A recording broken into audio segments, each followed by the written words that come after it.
We learned in the past that something was actually a mistake and we needed to rectify it. So when we realized that asbestos was giving people cancer, when we realized that DDT was killing birds and really just about everything, when we realized what was causing the hole in the ozone layer, we acted relatively quickly and we took decisive action. And I think that's where we are with plastic.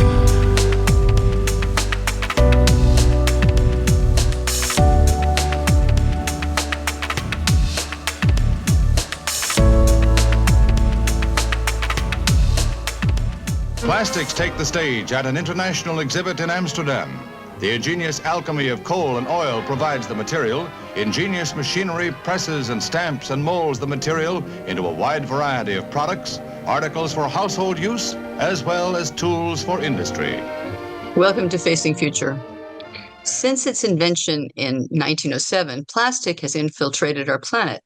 From its production, which poisons frontline communities, to its breakdown into ubiquitous microplastics that persist in the environment. Since 1950, over 9 billion tons of these petrochemical products have been produced in various forms, with 4 million tons added yearly.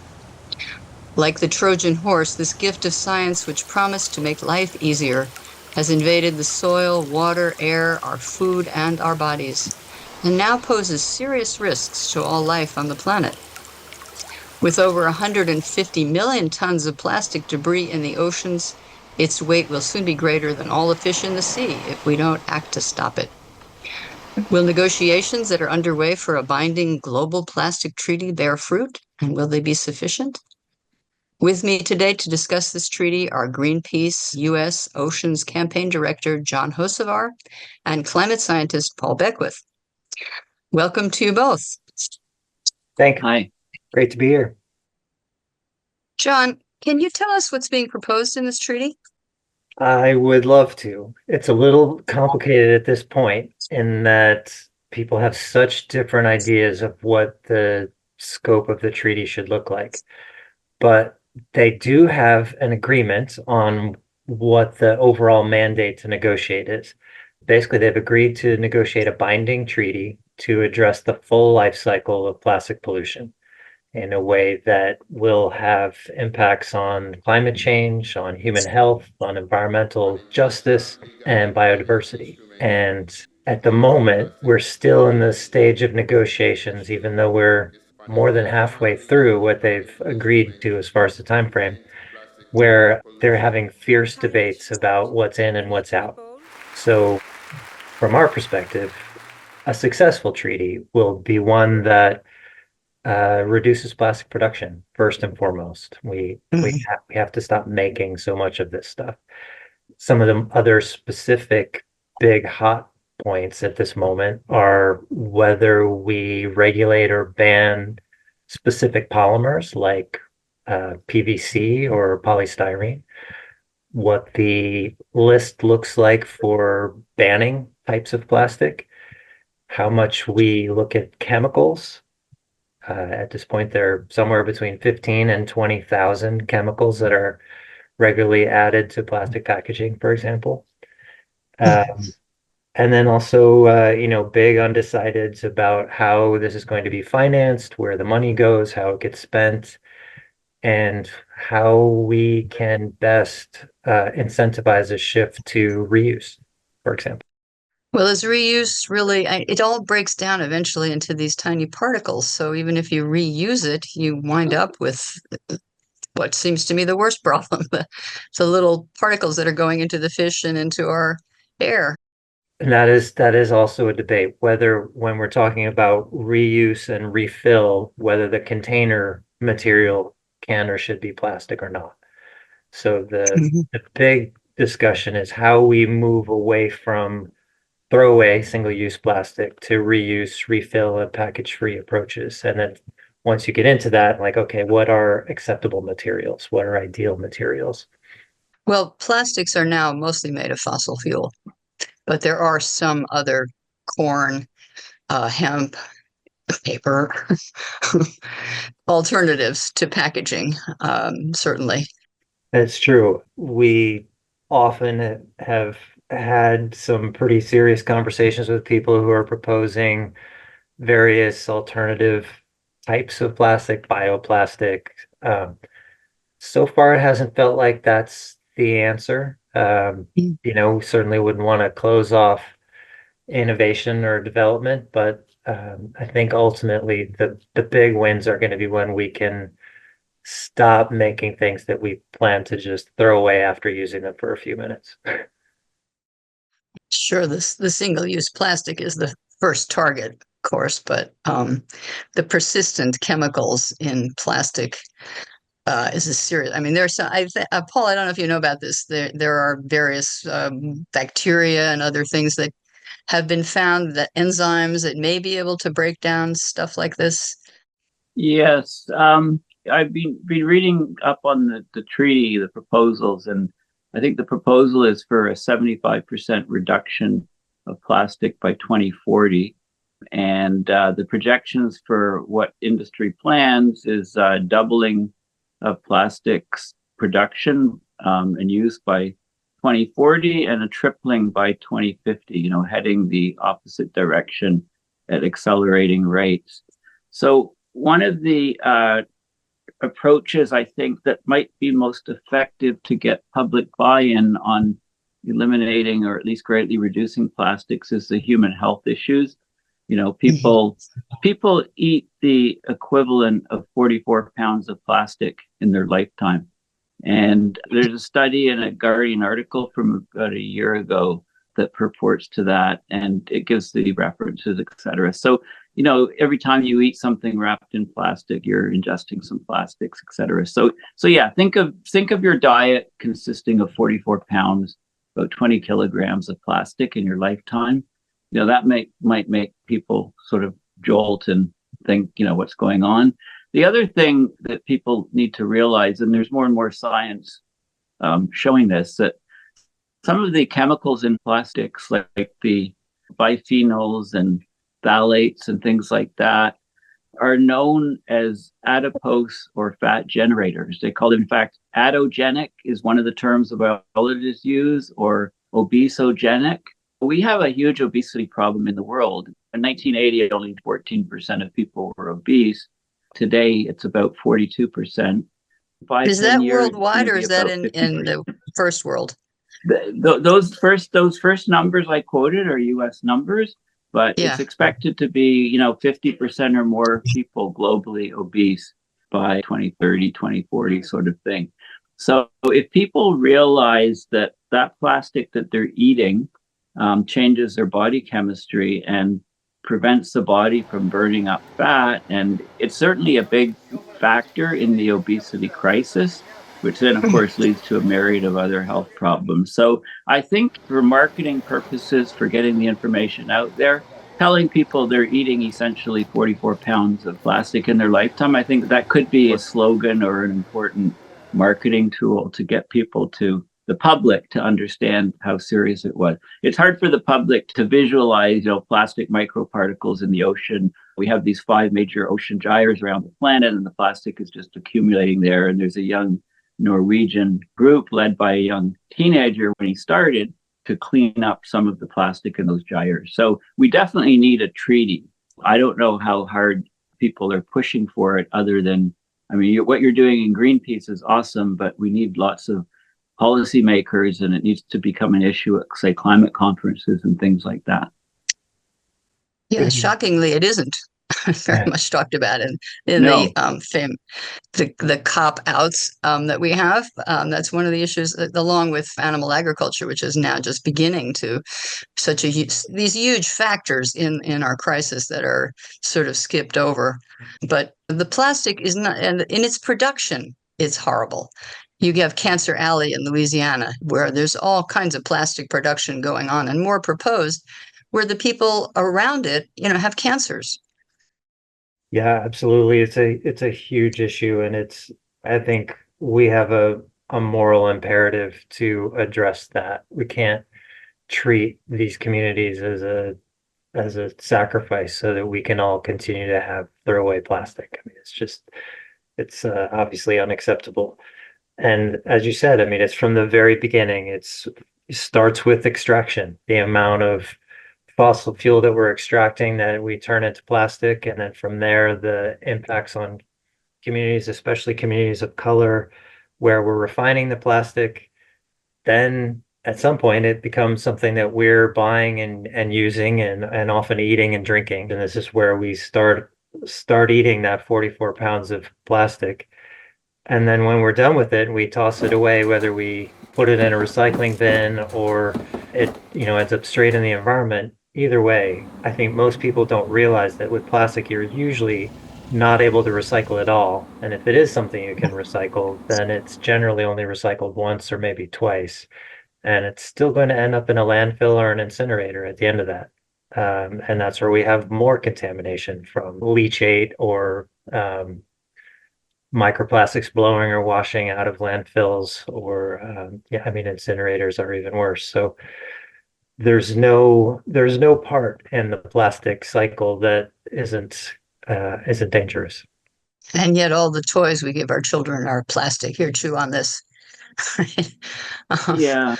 I and remember you go into a supermarket and everything is packaged in plastic. It's everything. It's really hard to avoid plastic in any reasonable way in the world, unless you have some farm nearby and you can eat from it. I think back to this old movie, and there's a famous line in there where the young lawyer is being told by the old wise guy, I just want to say one word to you. Just one word. Yes, sir. Are you listening? Yes, I am. Plastics. Exactly how do you mean? There's a great future in plastics. Think about it. Will you think about it? Yes, I will. So we need Hollywood to get in there and say, plastics. You're eating 44 pounds of plastic in your lifetime. It's making you obese. It's disrupting your hormones. It's. I think the statistic is that 99% of all plastics are produced from fossil fuels. So that means 1% aren't. So I guess we need to grow that 1%.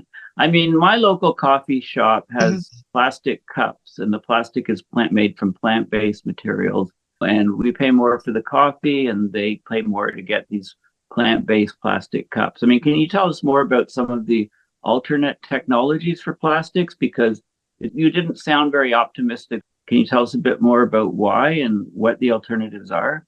Sure. Yeah.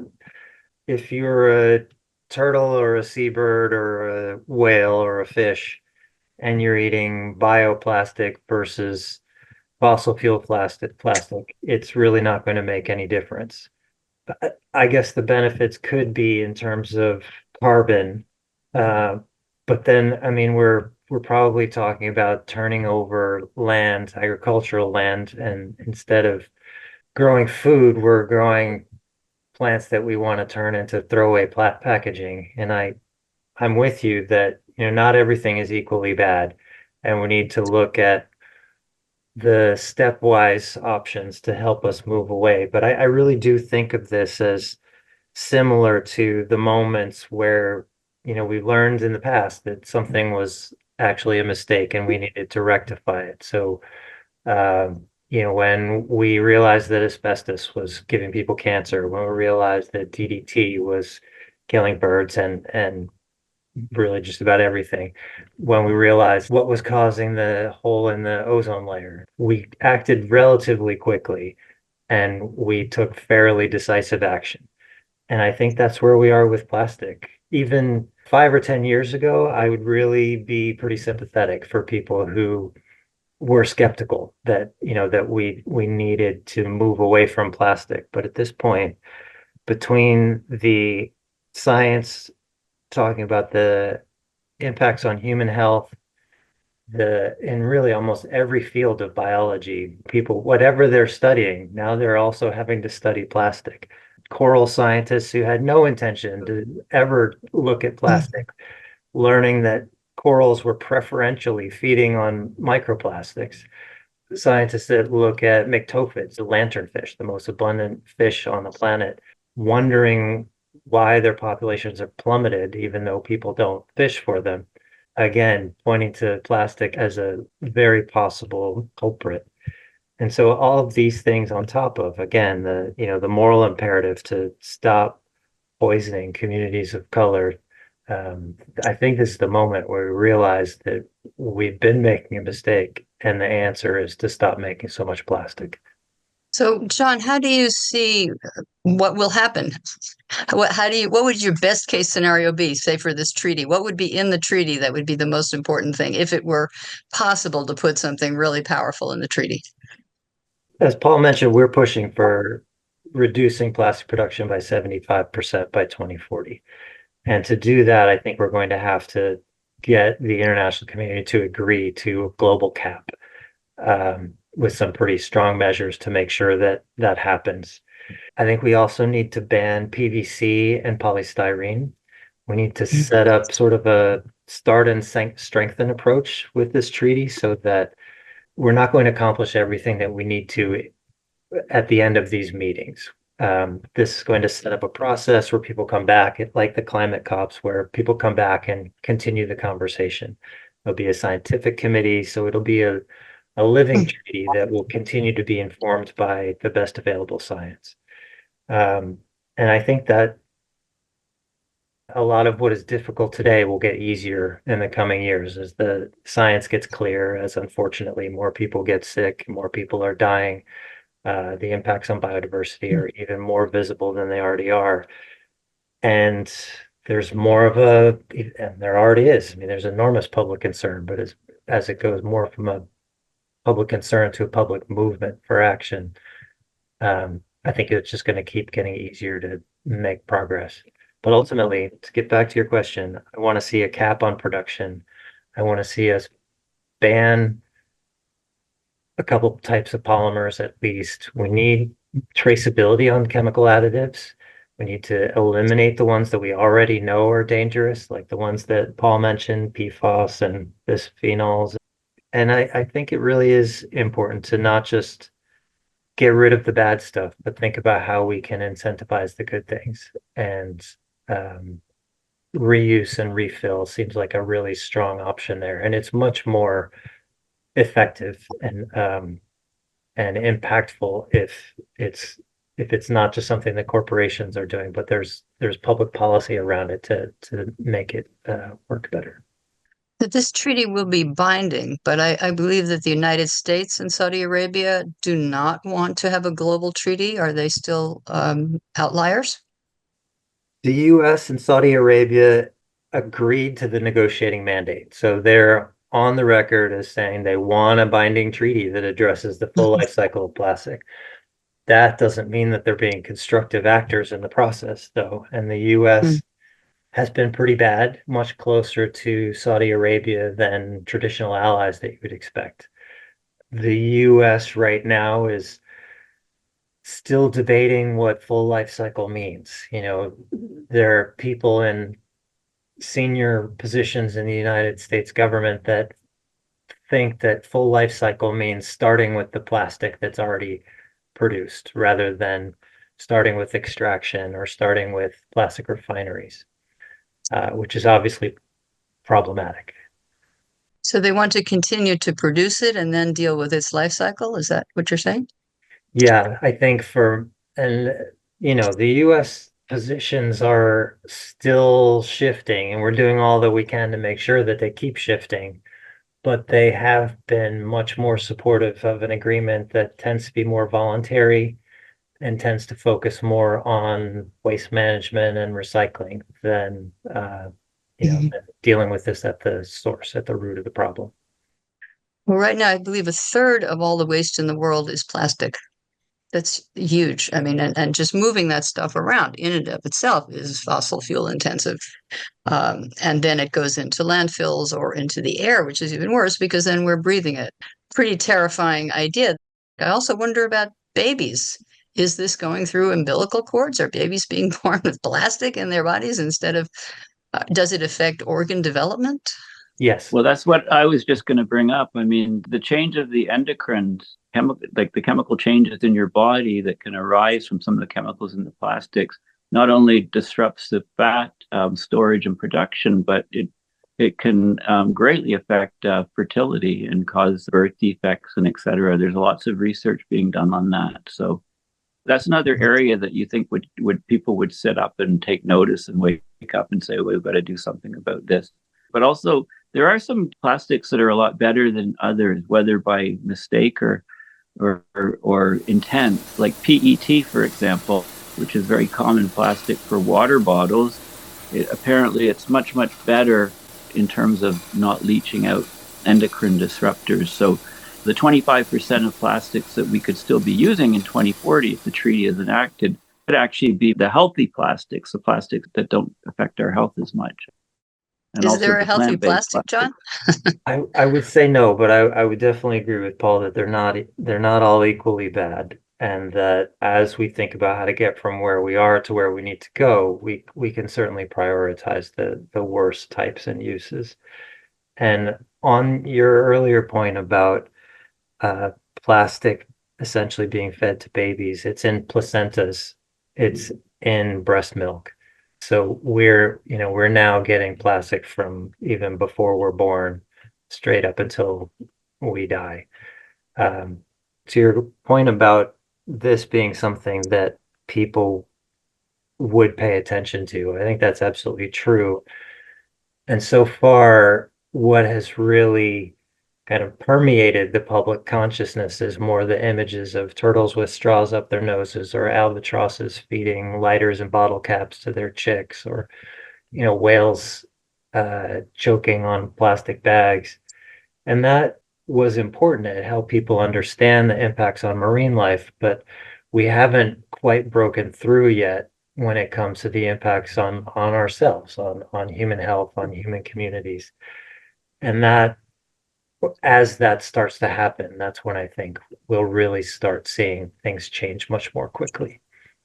John, when is the next negotiation for the treaty? And it was supposed to be finalized this year? Is that still on board? The next round is in April up in Ottawa, and then the final scheduled round is in November over Thanksgiving in Korea. People have really different ideas on whether we're going to finish this on schedule or whether it'll need more time. I go back and forth. I mean, on the one hand, there's tremendous urgency here. Like, people are dying every day, and the impacts are cumulative on the environment. So, every new mountain of plastic that we put into the world today is just building on the plastic that we put into the world yesterday and last year and last decade. It doesn't go away. And so there is this real urgency. On the other hand, the longer this takes, the stronger the science will be, the stronger our movement demanding action will be, and the easier it will be to make sure that some of these key pieces are in the treaty that comes out of this. So it's been surprising to see the United States, which has not been a great player on this, really pushing to get this treaty done on schedule. The American Chemistry Council, which is the petrochem lobby representing Exxon and Dow, Yeah. they're saying they want this treaty done on schedule.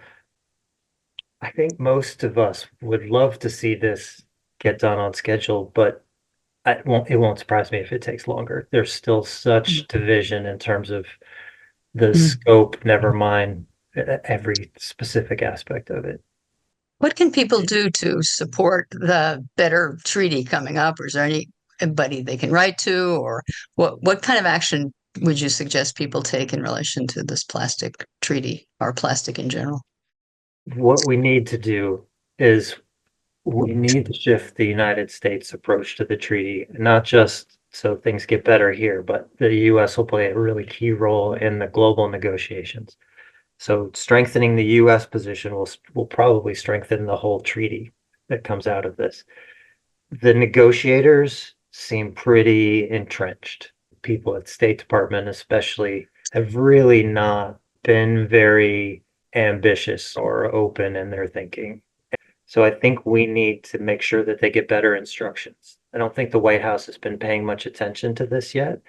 And this is an election year. This is an issue in terms of environmental issues. It's as popular as anything else there is.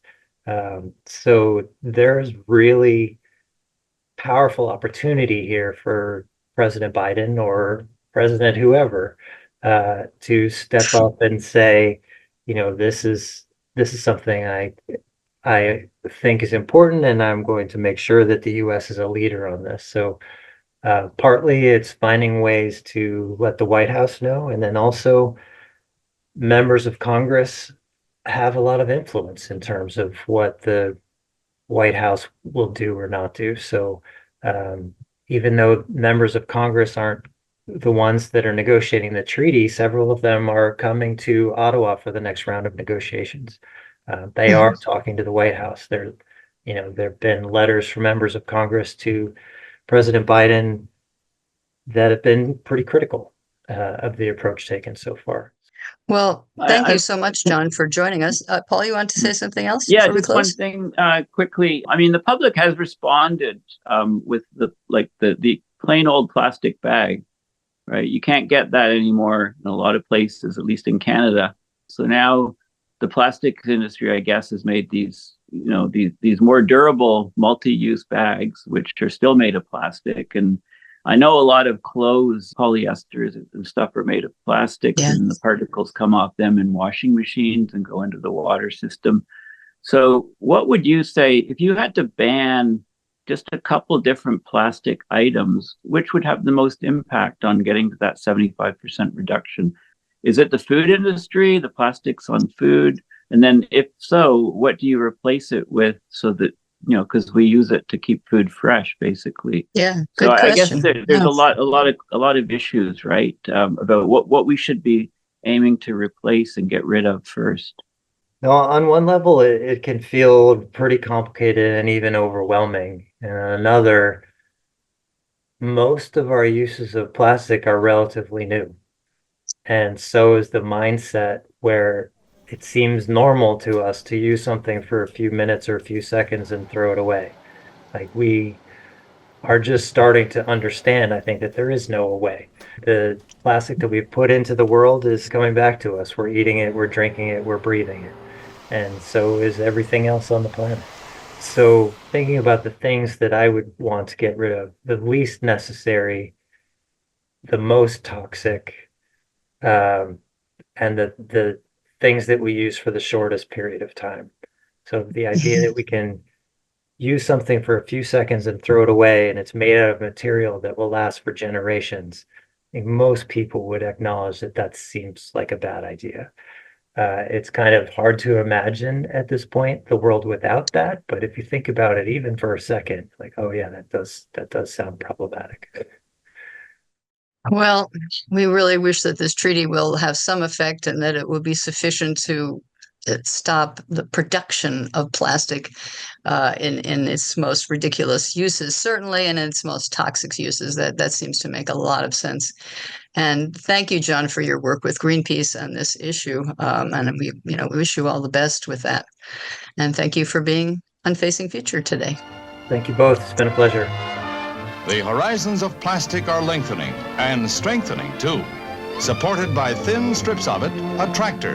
In the world of tomorrow, plastics will certainly call the tune.